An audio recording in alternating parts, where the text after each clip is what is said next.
On March 14th, 2016, at exactly 2:17 Coordinated Universal Time, an automated security audit inside a government-owned network flagged an anomaly. It wasn't dramatic, no alarms, no red warnings, just a single line in a system log indicating a successful login from a location that technically shouldn't have been possible. The credentials were valid, the access level was authorized, the session behaved normally. So the alert was downgraded, filed, and quietly dismissed as a synchronization error. The anomaly was reviewed by a mid-level analyst, not senior, not junior, experienced enough to notice something felt off. Internal documents later referred to him only as R17. He had been on shift for nearly 9 hours. The building was quiet. Most of the staff had already gone home. He reran the validation script, then ran it again. Everything checked out. The credentials were clean, the permissions correct. The session fingerprint matched known patterns. R17 hovered over the escalation option. Escalating meant paperwork, meetings, explaining why a false positive deserved attention. There was no rule telling him it was dangerous, so he downgraded the alert. An internal review later concluded that this single decision delayed detection by exactly 97 days. By then, the damage was already complete. This is the story of the hacker who outran every government in the world. What makes this story different isn't what happened at 2:17, it's what happened after. Because 97 days later, when people finally looked again, the question wasn't, was there a breach? It was, how long have we been living inside the aftermath? And that question, once asked, is almost impossible to unask.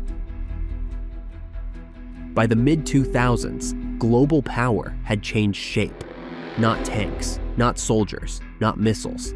Infrastructure, energy grids, financial systems, military logistics, air traffic coordination, satellite control networks. These systems weren't protected by walls. They were protected by assumptions that credentials wouldn't leak, that updates were applied correctly, that trusted vendors were trustworthy, that complexity itself created safety. Cyber defense budgets were already massive. Red teams ran simulations daily. Threat models accounted for nation-states, criminal syndicates, and private intelligence contractors. What they didn't plan for was someone who wasn't trying to steal anything. Someone who wasn't loud, wasn't destructive, wasn't visible. Someone who treated global infrastructure like a map and took their time learning every road. Years later, reconstruction teams asked a different question. Not who did this, but how does someone become capable of it? The answer was uncomfortable. This wasn't someone chasing money or notoriety. This was someone who understood systems better than the people responsible for them. Likely trained as an engineer. Possibly inside government or defense contracting. Someone who had written warnings that were ignored.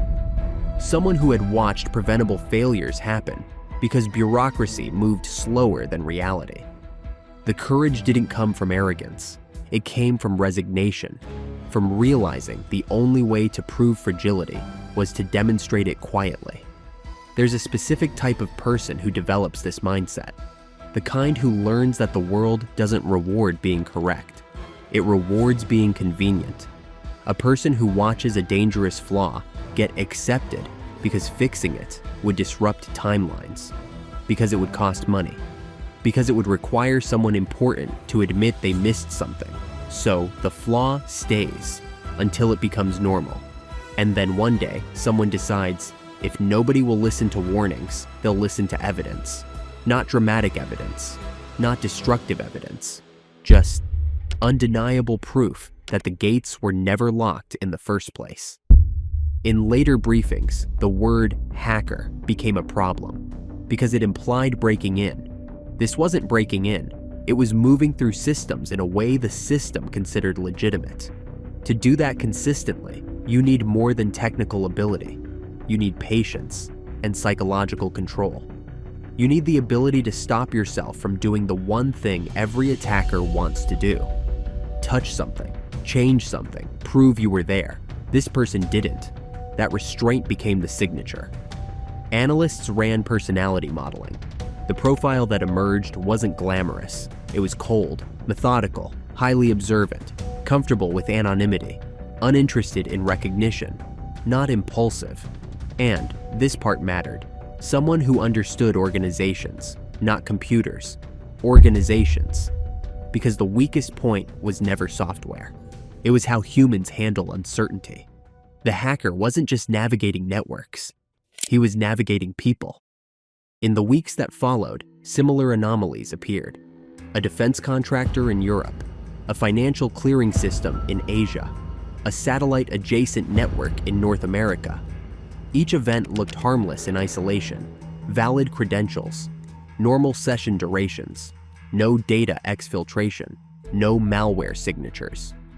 Logs showed administrators performing routine maintenance at times when no administrator was scheduled to be online. In some cases, logins appeared from cities thousands of kilometers apart within minutes of each other.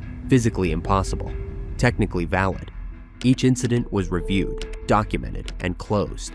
Different agencies, different countries, different contractors, no shared dashboard, no unified command. No one realized they were all reading different pages of the same incident.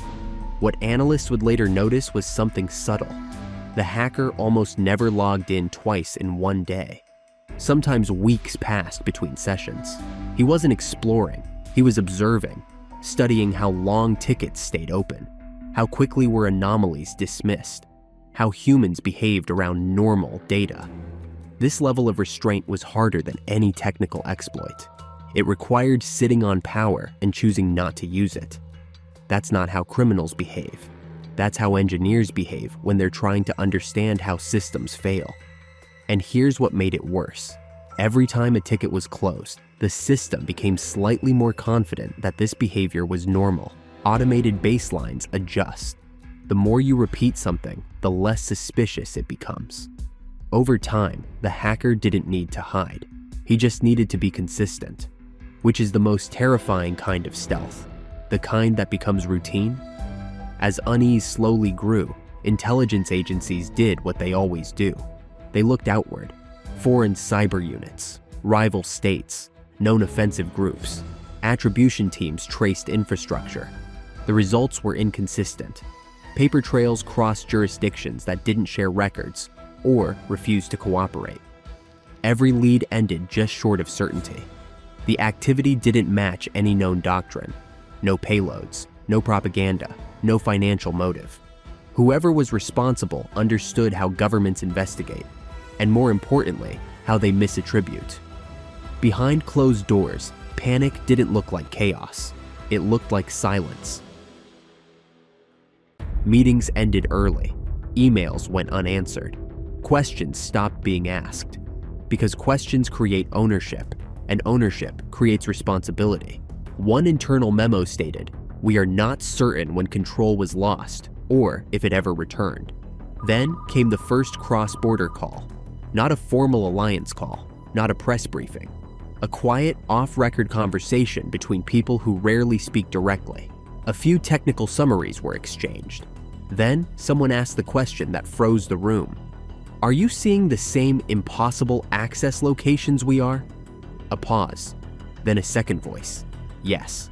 And a third, and a fourth. This wasn't a localized incident. It was a distributed phenomenon, and nobody had the authority to declare what it meant. Because declaring what it meant would trigger a cascade. Mandatory disclosures, emergency funding, political oversight, media exposure. So instead, they did the only thing bureaucracies do when a truth is too heavy. They called it an evolving situation and bought time. Time they didn't have. In mid-2016, the behavior changed. For the first time, access occurred simultaneously across unrelated systems, financial institutions, military logistics databases, satellite telemetry networks. Still no theft, still no disruption. But analysts noticed something unsettling. The access paths mirrored the architecture diagrams. Someone wasn't exploring blindly. They were confirming dependencies, testing redundancies, identifying choke points. This wasn't intrusion, it was reconnaissance on a global scale. A red team later described it like this: if you wanted to shut down a city, you wouldn't start by flipping the switch. You would first learn which wires power which neighborhoods. And that's what this looked like. Not sabotage, pre-sabotage. Mapping. One system came dangerously close. A logistics platform used for coordinating transnational supply chains. If altered, even slightly, entire regions could have stalled. The hacker accessed it, mapped it, then left. No change, no trace. Later analysts would say, the fact that nothing happened is what scared us most. Because if nothing happened, it meant the hacker wasn't impulsive. And if the hacker wasn't impulsive, then this wasn't an accident. It was controlled. A maintenance routine failed to execute inside a routing dependency that should have failed over automatically. For 7 minutes, failover didn't trigger. Nothing collapsed. But for those 7 minutes, it could have. When analysts reviewed access logs, they found a session had been present earlier that day. No commands executed, no changes made, just access. The implication was chilling. If the hacker had acted, failure would have been blamed on software. No one would have known it was intentional. And at that moment, the investigation stopped being technical. It became existential. Because the question became, if the worst happens tomorrow, how would we even know it wasn't just another normal failure? Emergency calls were scheduled quietly. Agencies that rarely spoke began sharing heavily sanitized data. Legacy systems were isolated. Access privileges tightened. Monitoring thresholds lowered. But the more they tightened, the more they learned something humiliating. They didn't know their own dependencies. They didn't know which vendor services were quietly embedded, which third-party systems were temporary, which credentials were shared across teams because it was faster. The incident forced them to audit assumptions they had lived with for years. Careers quietly ended. People were reassigned. Committees restructured. Reporting lines changed overnight. Not as punishment, but as insulation. No one wanted ownership of a failure this deep. Then came the near miss. An analyst noticed a session persisting just seconds longer than expected. When the termination command was issued, the system responded normally, too normally. Later analysis suggested the connection had already closed before the command was sent. Whoever was inside was measuring response times, watching reactions, adjusting behavior. At this point, the question was no longer, who is this? It was, why haven't they done anything yet? One internal meeting transcript contains a line that changed the tone of the entire crisis. If they wanted to hurt us, we would already be dealing with it. Silence followed, because it implied a worse possibility, that the hacker was demonstrating control, not damage. Control, proving that they could be inside critical infrastructure without triggering the kind of response that would stop them. And now the governments were forced to live with a humiliating reality. They didn't know which systems were clean. They only knew which systems still appeared calm, and calm meant nothing. R17, the analyst who downgraded the first alert, was pulled into review. Not publicly, quietly. He was asked to explain his decision to people who had never sat his shift. He described what the log looked like, how normal it appeared, how the system itself had scored it as low risk. Then one reviewer asked, if you could go back, would you escalate? And R17 did not answer immediately. Because escalation is not a heroic button, it's a career risk. It's choosing to be the person who interrupts the machine. He finally said, yes, but not with confidence, with grief, because he understood something now. In a system built on assumptions, the most dangerous thing you can do is behave normally. Then, as suddenly as it began, everything stopped. No final breach, no retaliation, no warning. Credentials that had worked for months simply didn't. Logs returned to baseline. Alerts normalized. Anomalies ceased. It was as if someone had shut the door from the outside. No signatures were left behind. Some believe the hacker never lost access, that he simply stopped using it. Because once you understand a system deeply enough, you don't need to stay inside it. You just need to know where it will fail next. Red teams were asked a final question. Why stop? Why walk away when access was proven?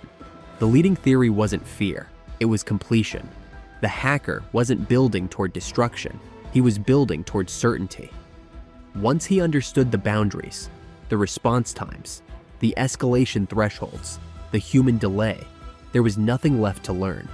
Continuing would only increase risk, leaving preserved the truth that the systems weren't secure, they were polite. In the months that followed, governments did what they always do after a shock.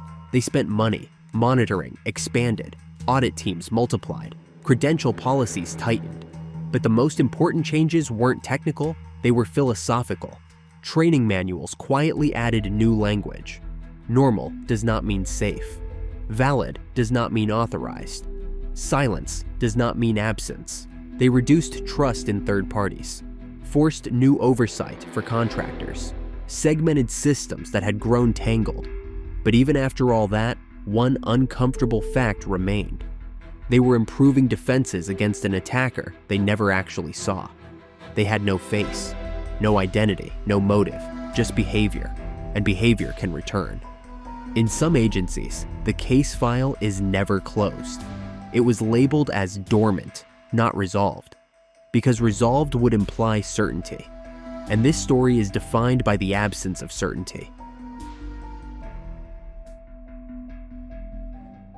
Nearly a decade has passed.